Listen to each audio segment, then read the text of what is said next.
All right, good evening, everyone. Would everyone please rise and join us for the Pledge of Allegiance? I pledge allegiance to the flag of the United States of America and to the republic for which it stands, one nation, under God, indivisible, with liberty and justice for all. Thank you. Please call the roll. Councilman Giacobbe? Here. Councilwoman Nicholson? Here. Councilwoman Marcotte? Here.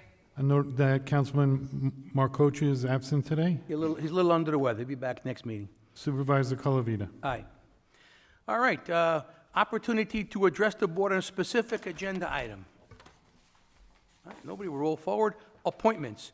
We have the recommended appointment of Carl Anderson of Longview Drive to the Sign Review Board effective 10/22/25 through April 16th, 2027. Someone care to make a motion? Mr. Anderson? So moved. All right, Second. thank you. Please call the roll. Councilman Giacobbe? Aye. Councilwoman Nicholson? Aye. Councilwoman Marcotte? Aye. Supervisor Colavita. Aye. Next, we have approval of the minutes of the October 7th, 2025 Town Board meeting. Any proposed amendments or modifications? None. There being none, someone care to make a motion to approve same as submitted? So moved. All right, I'll second same. Please call the roll. Councilman Giacobbe? Aye. Councilwoman Nicholson? Aye. Councilwoman Marcotte? Aye. Supervisor Colavita. Aye. Next, we have reports of the departments, boards, and commissions. You have the Police Department report. While the chief makes his way up, we'll accept his September 2025 report, along with detectives' report, statement of accounts, et cetera. Chief? Good evening, Supervisor Calavita, members of the town board. Just a couple quick items. I want to thank everybody on our staff, the Westchester County Police Department, the sheriffs, who are a volunteer organization, the Tuckahoe Police Department, the fire department, and EVAC. We had a great Columbus Day Carnival for the days we were able to get it in, along with the parade last weekend. We had no major incidents. Everybody had a good time. It was safe, it was secure, and it was all due to the hard work of everybody involved. This is Domestic Violence Awareness Month, so we actually appointed Police Officer Elizabeth Vuxenai as our domestic violence liaison. So she gets together with other members. The DA's office goes to extra training. So you know, we have that extra resource now put out there for those victims of domestic violence in town. She went to numerous trainings this month, along with Sergeant Pena, to just kind of enhance their awareness and our capabilities. I want to congratulate the Eastchester Police Department football team on their win last Saturday evening over the fire department. It was a great game. The money raised is going to the community fund, which, as we all know, is a great organization. So I want to congratulate them on that. And then one real quick note, Garth Road parking exemptions, which have been called in for as long as I can remember. We're going to start transitioning to an online submission so that you don't have to call every night and give your plate and whatnot. You can just go on your phone or your computer, submit it online, and it'll come right to us and the town clerk's office. It also gives us a better way to track, you know, to make sure that people aren't abusing the exemption and deal with any issues in terms of that, because we'll have a nice database of who's parking there and who's using the exemption properly. And that's it. That's all I have. Yeah, there were an awful lot of sore firefighters and police officers around the town on Saturday morning, but it was a great time, great crowd, and tons of fun. And EPD won. Yes. Okay, thank you, Chief. Thanks. Okay, we have the Law Department report. Mr. Rader. Yes, good evening. First, I have a resolution authorizing the approval of an application for an event permit submitted by the Wilmot Manor Civic Association for the Halloween party to be held on Friday, October 31st, 2025. I'll make the motion, ask that we also consider waiving the permit fee on this. Someone care to second? Second. Thank you, Sheila. Please call the roll. Councilman Giacobbe? Aye. Councilwoman Nicholson? Aye. Councilwoman Marcotte? Aye. Supervisor Colavita. Aye. Okay, next, resolution authorizing the settlement of a claim by Jeffrey J. Sands against the town of Eastchester in the amount of $1,182.46 for damages sustained to Mr. Sands' vehicle on July 10th, 2025. So moved. Second? All right, please call the roll. Councilman Giacobbe? Aye. Councilwoman Nicholson? Aye.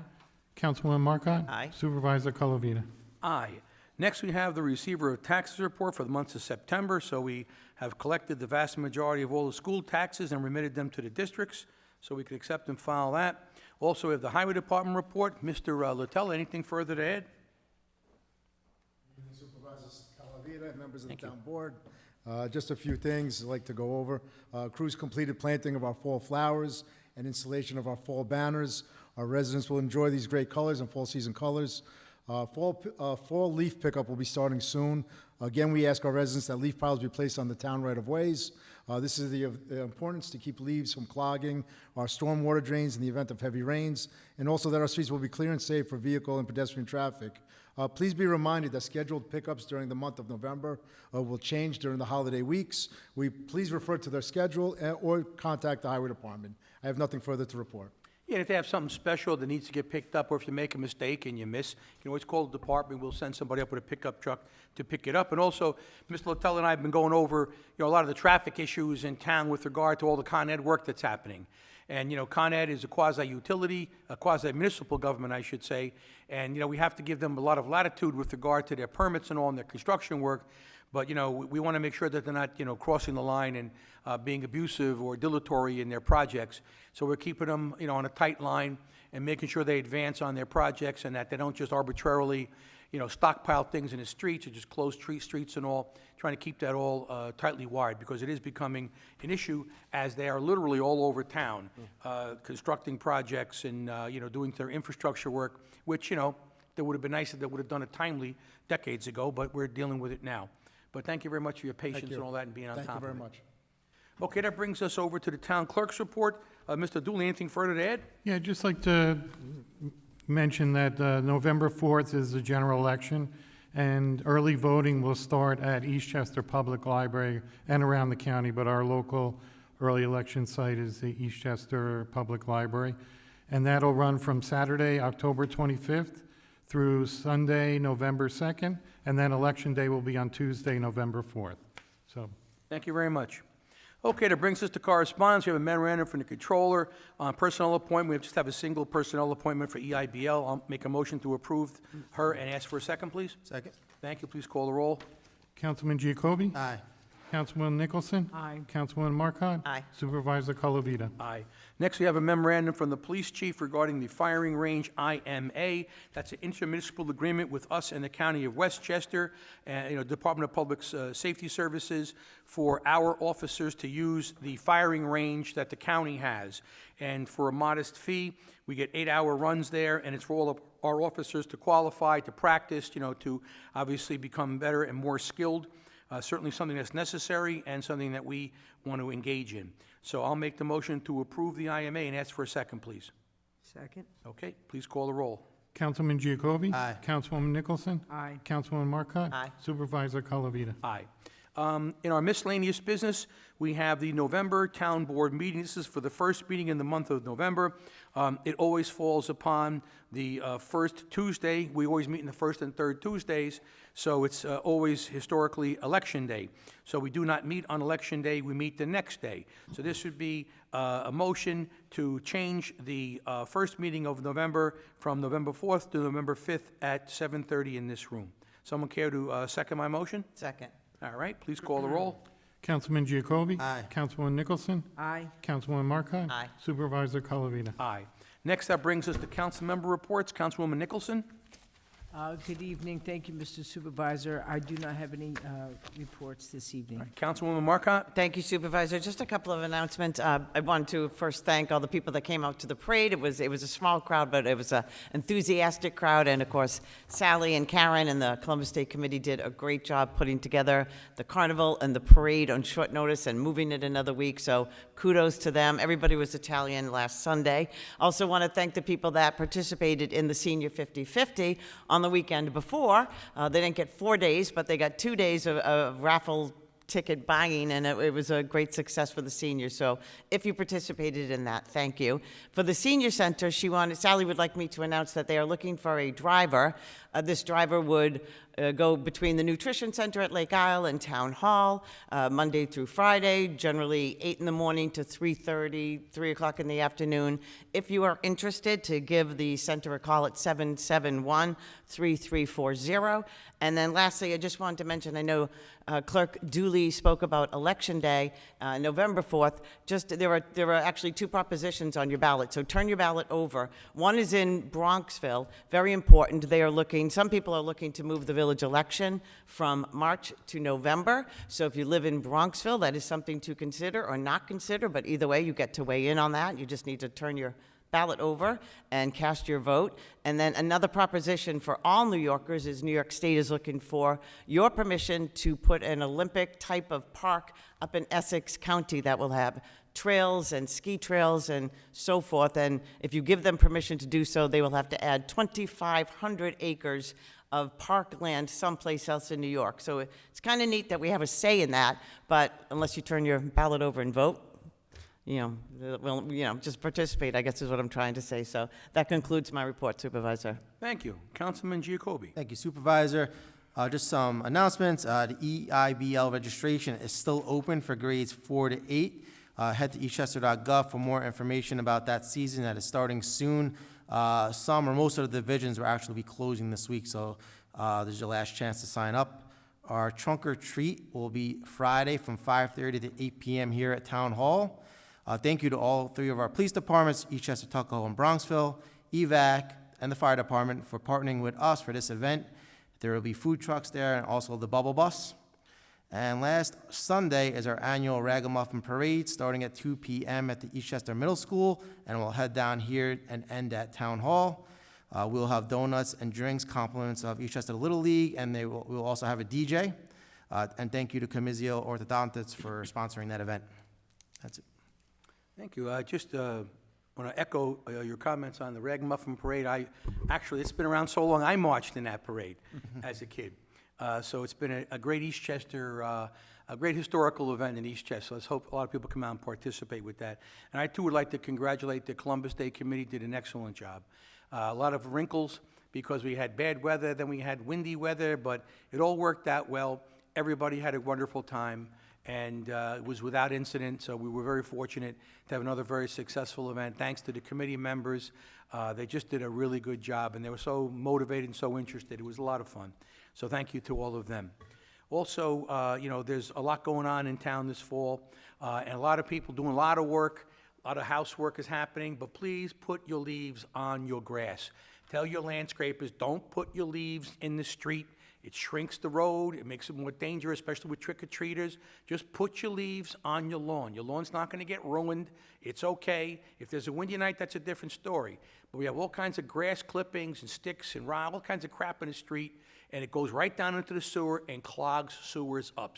We've also have had issues with vehicles setting leaves on fire as they're idling on top of the leaves. So please just put the leaves on your grass. It'll be okay. You'll survive. Anyway, with that being said, that concludes my report, and that brings us to the second opportunity to address the board. Anybody? Yes. Just give us your name and address, please.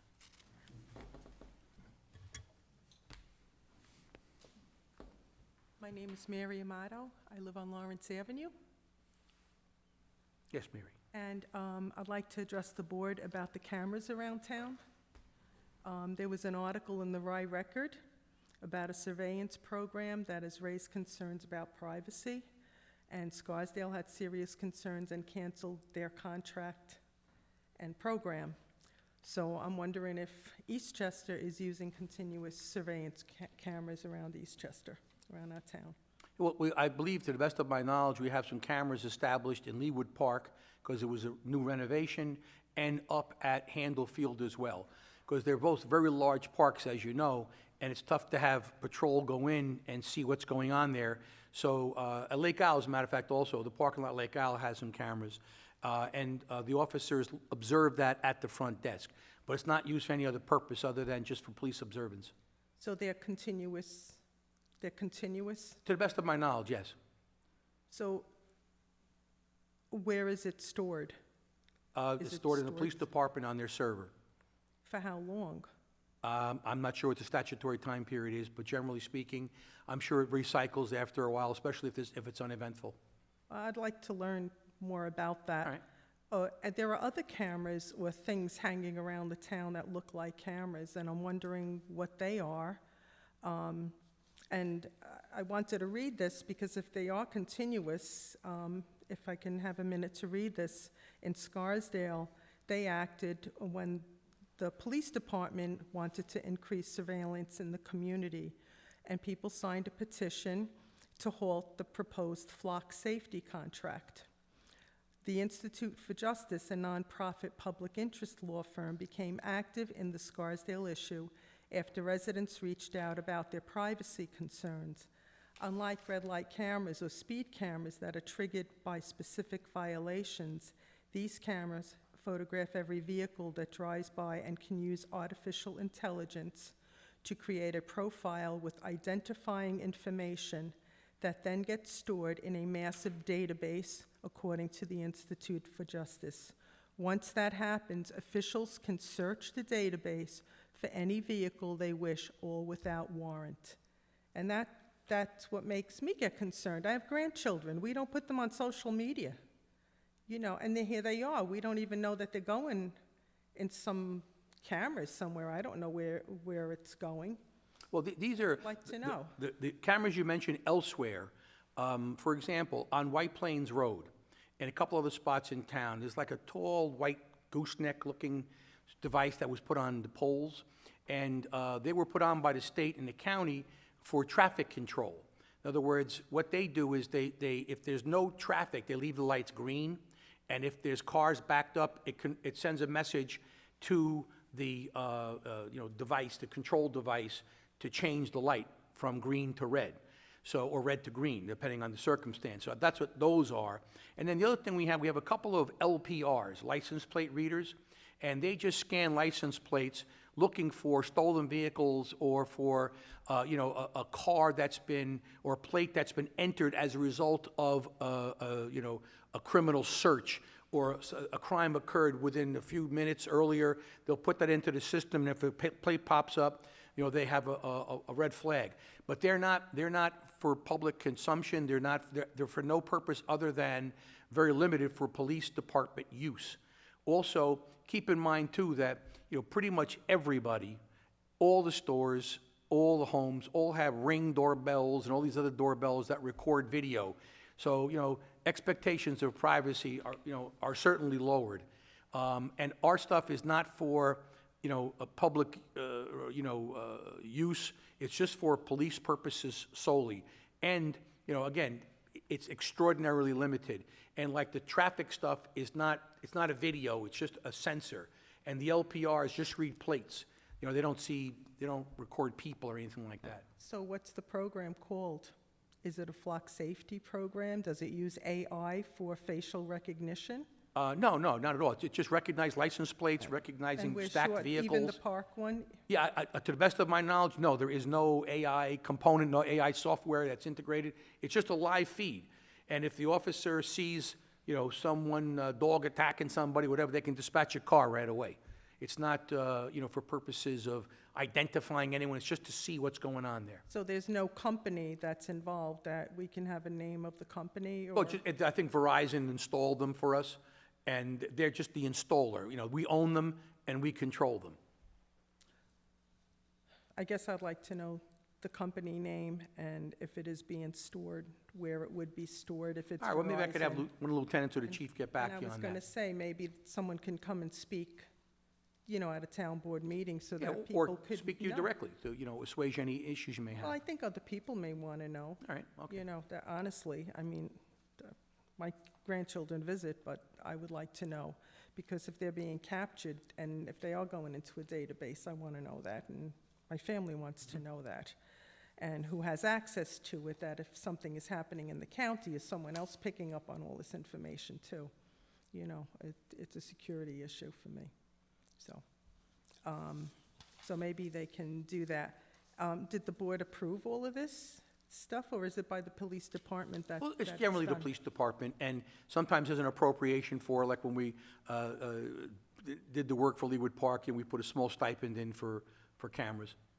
Also, remember, Leawood Park is a huge park, and I know, I live right there. yeah, I know, and you're on Lawrence, I know, but they can't be everywhere. They can't see everything all the time. So it's a little, they use it judiciously, but it's also important to have eyes in different places, like especially in Handle Field, where you're up about 20 feet, you can't see what's going on up there. So we want to make sure no one's getting hurt, staying there overnight, or having an issue. So, again, the board approves the cameras that are put around town. It always goes through the board. No, sometimes it does not. The plans get made, and part of the plan is security, which we approve the plan ultimately. Or if we have an installment, like for example, at Lake Isle, we had the festival, right? And we wanted to make sure that the entranceways were videotaped or not recorded, but I mean just visible. So if there was a problem, there was an issue, you know, we need to make sure we have sufficient coverage of that, because people are not truthful sometimes and are not really concerned about others when, you know, they're out there publicly. So we got to make sure that we have eyes on people. So maybe a police officer can come and speak to us Sure. at another meeting. Maybe Leewood so- Park or something. Leewood Park could have a meeting, and we could have, you No, know. even on the Sure. town board, so people know. A lot of people use Leewood Park. so- Okay. Thank you, Okay. Mary. All right. Thank you very much.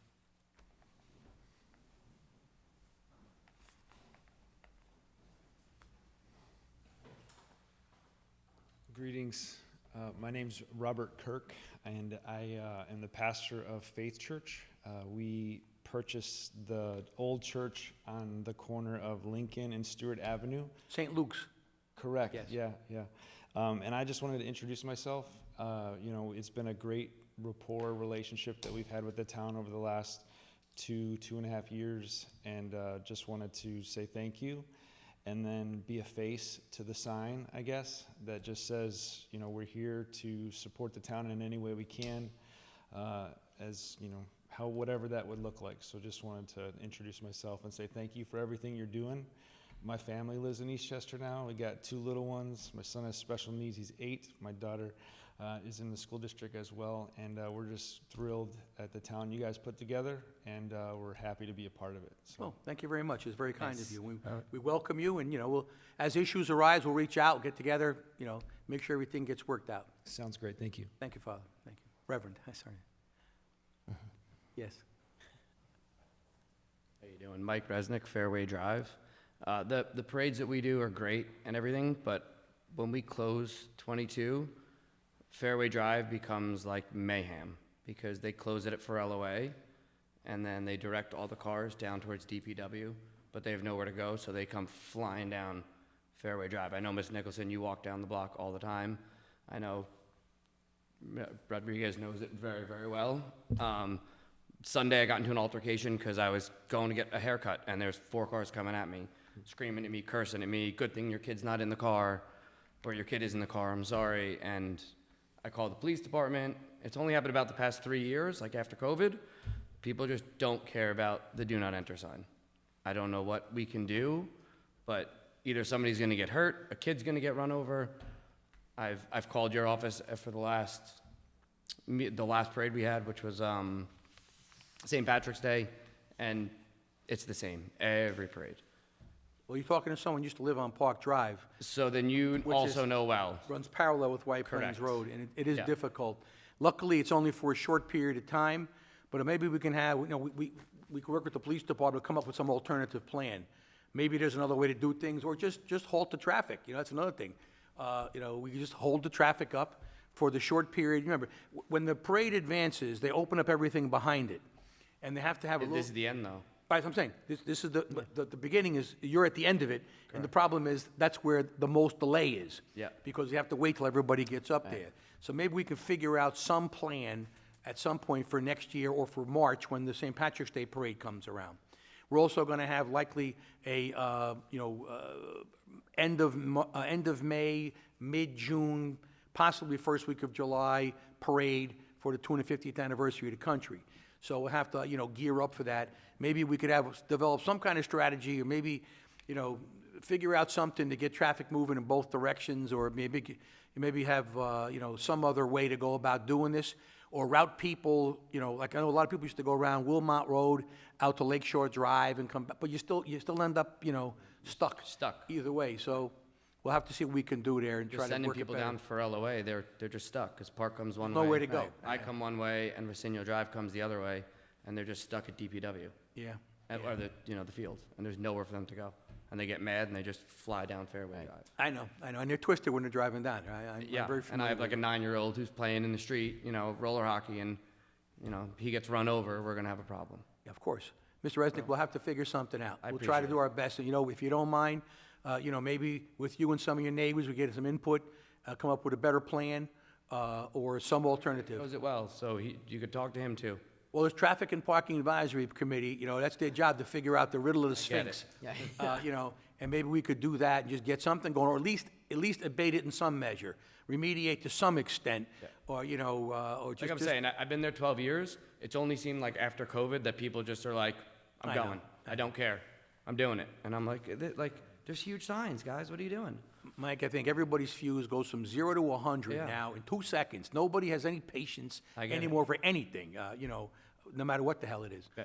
But we'll try to get a plan together, work it out, and, fix that problem down there. Thank all you. I right? appreciate it. No problem. Thank you. Thank you. All right. Anyone else? All right. There being no one else, someone care to make a motion to adjourn? So moved? Second? All in favor? Aye. All right. Thank you all.